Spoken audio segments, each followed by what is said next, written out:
Guys আসসালামু আলাইকুম। এতদিন আপনারা জাহিদ খানের ডিগবাজি দেখেছেন, এখন আমাদের প্রবাসী ভাই জাহিদ খানের মতন ডিগবাজি দিতে চায়। এই যে কিছু লোক জাহিদ ভাইয়ের ডিগবাজি দেখার জন্য প্রস্তুত আছে। আপনারা দেখার জন্য প্রস্তুত? ওকে, তো উনি হলো জাহিদ খানের ফ্যান, তাই না? আপনি ফ্যান? অবশ্যই। আমি জাহিদ খানের থেকে ডিগবাজি শিখছি এবং জাহিদ খান যদি ভাইরাল হতে পারে তাহলে আমি কেন পারবো না? ও ভালো ভালো, তাই না? ওকে, তাহলে প্রস্তুত হোক।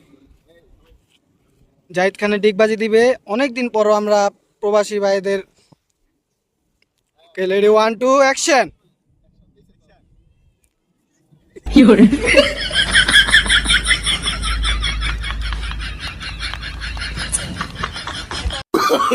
Oh, no, no, no, no.